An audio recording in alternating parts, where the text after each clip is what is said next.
Welcome to my channel Instant Biology Shorts. In this video we will study about human digestive system. एक ऐसा system जहाँ पे food का digestion हो रहा है हमारी बॉडी में. सबसे पहला आज का हमारा फर्स्ट टॉपिक है digestion. The process of conversion of complex food substances into simple absorbable form. इसका मतलब ये है कि हम लोग फूड का इंटेक करते हैं फ्रॉम आवर माउथ, ठीक है. वो कॉम्प्लेक्स फॉर्म में होता है. With the help of various organs वो सिंपल फॉर्म में कन्वर्ट होता जाता है. यानी कि जैसे जैसे फूड माउथ से फिर नेक्स्ट पार्ट में मूव करता है, फिर उसके नेक्स्ट पार्ट में मूव करता है, वो हर पार्ट में क्या होता है, वो सिंपल फॉर्म में कन्वर्ट होता जाता है. तो ये जो एंटायर प्रोसेस होती है जहाँ पे फूड जो है वो कॉम्प्लेक्स फॉर्म से सिंपल फॉर्म में कन्वर्ट हो जा रहा है, इस एंटायर प्रोसेस को हम बोलते हैं digestion. Now digestion is carried out by two methods. First is mechanical method and second is biochemical method. जो मैकेनिकल मेथड होती है वो ओरल कैविटी में परफॉर्म होती है, वाइल जो बायोकेमिकल मेथड होती है जिसमें एंजाइम्स इंपॉर्टेंट रोल प्ले करते हैं वो होता है माउथ में एंड स्मॉल इंटेस्टाइन में. Human digestive system consist to major parts. First is major organs और alimentary canal and second is accessory organs. सबसे पहले हम मेजर ऑर्गन्स या जिन्हें हम एलिमेंट्री कैनाल बोल रहे हैं उनकी स्टडी करेंगे, देन हम एक्सेसरी ऑर्गन्स की स्टडी करेंगे. सो एलिमेंट्री कैनाल में कौन कौन से ऑर्गन्स आते हैं? Mouth, pharynx, oesophagus, stomach, small intestine, large intestine, rectum and anus. While the organs included in accessory are liver, gall bladder, pancreas, tongue and teeth. Now we will study about alimentary canal. Alimentary canal में सबसे पहले हम mouth के बारे में पढ़ेंगे. It is the first part of digestive system, यानी कि ये हमारे डाइजेस्टिव सिस्टम का फर्स्ट पार्ट होता है. Next, intake of food that is ingestion takes place. Food का जो हम इनटेक करते हैं ना, इसे हम इंजेशन भी बोलते हैं. सो इंजेशन जो होता है वो हमारे माउथ के थ्रू होता है. It leads to oral cavity और बकल कैविटी. यानी कि ओरल कैविटी में क्या आते हैं, हमारे टंग आते हैं, टीथ आते हैं, ठीक है. The chemical process of digestion is done in oral cavity. As we know that teeth जो होता है वो ओरल कैविटी का पार्ट होता है. So the ingested food is broken down into smaller pieces. जो इंजेस्टेड फूड है वो छोटे छोटे टुकड़ों में टूटता जाता है. किसकी हेल्प से? टीथ की हेल्प से. Next, there are 32 teeth in an adult human, namely incisor, canine, premolar and molar. Incisor are 8 in number, canines are 4 in number, premolars are 8 in number and molar are 12 in number. Next हम टंग के बारे में पढ़ेंगे. टंग हमें पता है कि ये भी एक एक्सेसरी ऑर्गन होता है, जैसे हमारा टीथ एक्सेसरी ऑर्गन होता है. So it is attach to the floor of oral cavity. Tongue जो है वो हमारे ओरल कैविटी के फ्लोर से अटैच्ड रहता है. Next point, it helps in mixing the food with saliva.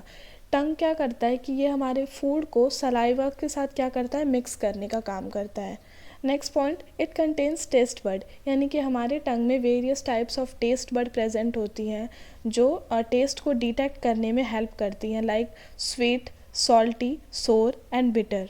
Now we will move to the next part of our oral cavity, that is salivary glands. So it secretes saliva. Salivary glands क्या करते हैं, saliva का secretion करने में help करते हैं. Next point, mucus in saliva helps in lubricating the masticated food which is known as bolus. हमारे saliva में म्यूकस होता है, तो वो म्यूकस क्या करता है, जो मैस्टिकेटेड फूड होता है उसको ल्यूब्रिकेट करता है. अब हम समझेंगे बोलस क्या होता है. जब हमारा मैस्टिकेटेड फूड सलाइवा के साथ अच्छे से मिक्स हो जाता है एंड उसको ल्यूब्रिकेशन मिल जाती है, इसे हम बोलस बोल देते हैं. Next point, saliva contains digestive enzyme salivary amylase. हमारे सलाइवा में डाइजेस्टिव एंजाइम्स होते हैं जो कि डाइजेशन में हेल्प करते हैं. तो वो कौन सा डाइजेस्टिव एंजाइम होता है जो हमारे सलाइवा में होता है, which is salivary amylase. Salivary amylase basically carbohydrates की डाइजेशन में हेल्प करते हैं.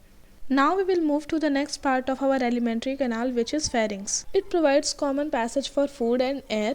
Next, it helps in the movement of food to oesophagus. यानी कि जो हमारा फूड है अब फेरिंग्स में आ जाने के बाद वो ईसोफेगस में मूव करता है. Epiglottis prevents the entry of food into glottis.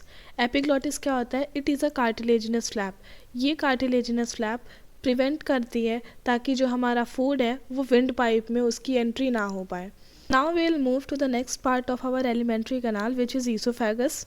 It is also known as food pipe. Next, The bolus is passed down through esophagus by muscular contraction called peristalsis. जब bolus esophagus के through move करता है वहाँ पे muscular contraction होता है.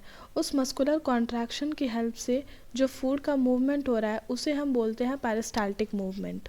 Next point, it carries the bolus to stomach. Now जो bolus होता है वो स्टमक में मूव करता है. अब हम अपने एलिमेंट्री कैनाल के नेक्स्ट पार्ट की बात करेंगे which is stomach. It is a J shaped bag like structure. Next, opening of esophagus into the stomach is regulated by gastroesophageal sphincter. Stomach में जो ईसोफेगस की एंट्री हो रही है, जो ओपनिंग हो रही है, वो किसके थ्रू रेगुलेट होती है? गैस्ट्रोईसोफेजियल स्फिंक्टर के थ्रू होती है. स्फिंक्टर जो होता है वो ओपनिंग एंड क्लोजिंग में हेल्प करता है so that it can control the flow of substances. Next, the walls of stomach secretes gastric juices like HCl, mucus and enzymes. Next, the food gets mixed with gastric juices. Food जो होते हैं अब वो gastric juices के साथ क्या होते हैं, वो मिक्स हो जाते हैं.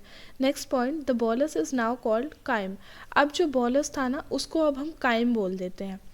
काइम क्या होता है? It is a partially digested food and digestive juices that moves through digestive system. हमारे डाइजेस्टिव सिस्टम में जब पार्शियली डाइजेस्टेड फूड और डाइजेस्टिव जूसेस का मूवमेंट होता है उसे हम बोलते हैं chyme. Stomach has 3 major parts. First cardiac, second fundic and third pyloric. Cardiac में क्या होता है? ईसोफेगस की ओपनिंग होती है. पाइलोरिक में क्या होता है? स्मॉल इंटेस्टाइन की ओपनिंग होती है. अब जो फूड होता है वो स्टमक से कहाँ मूव करेगा? स्मॉल इंटेस्टाइन में मूव करेगा. Here I have drawn a diagram of anatomical regions of human stomach जिसमें हमारे स्टमक के 3 मेजर पार्ट्स मैंने रिप्रेजेंट किए हैं which is cardiac, fundic and pyloric. And superior portion of duodenum भी रिप्रेजेंट किया है जहाँ पे हमें ये पता लगेगा कि अब जो फूड है वो हमारे स्टमक से स्मॉल इंटेस्टाइन की तरफ मूव करेगा. Now we will study about our next part of alimentary canal which is small intestine. 90% digestion and absorption of food takes place. मतलब यहाँ पे 90% ऑफ डाइजेशन जो है वो स्मॉल इंटेस्टाइन में होता है. Next point, it helps in the digestion of carbohydrates, proteins and lipids. मतलब स्मॉल इंटेस्टाइन में कार्बोहाइड्रेट्स, प्रोटीन्स एंड लिपिड्स का डाइजेशन होता है. It also helps in the absorption of water, electrolytes, vitamins and minerals. Water, electrolytes, vitamins and minerals का absorption भी हमारे small intestine में ही होता है. It has 3 parts. First duodenum, second jejunum, third ileum. सबसे पहले हम हमारे स्मॉल इंटेस्टाइन के फर्स्ट पार्ट की तरफ मूव करेंगे which is duodenum. It is a U-shaped organ. ये एक U-shaped organ होता है. Next point, it is lined by villi which is finger like foldings. इसका मतलब ये है कि जो विलाई होते हैं which is finger like foldings ये क्या करते हैं? ये सरफेस एरिया को इंक्रीज़ करने का काम करते हैं जिसकी वजह से क्या होता है, जो डाइजेशन की प्रोसेस जो होती है वो और भी ज़्यादा एफिशिएंटली होती है. नेक्स्ट हम जेजुनम की बात करेंगे. एब्जॉर्प्शन ऑफ न्यूट्रिएंट्स, यानी कि जो जेजुनम है उसमें न्यूट्रिएंट्स का एब्जॉर्प्शन होता है. Next point, it has more villi and micro villi. यानी कि जितने ड्यूडेनम में विलाई होते हैं उससे कई ज़्यादा विलाई और माइक्रो विलाई जेजुनम में प्रेजेंट होते हैं. Third part is ileum. It is responsible to push the waste materials into large intestine. यहाँ पे क्या होता है कि जो वेस्ट मटेरियल्स हैं वो लार्ज इंटेस्टाइन की तरफ पुश होते हैं. नेक्स्ट पार्ट पे अब मूव करेंगे हम लार्ज इंटेस्टाइन पे. It helps in the absorption of water, minerals. मतलब ये वाटर और मिनरल्स का एब्जॉर्प्शन कराता है. Next, it breaks the undigested sugars and fibres.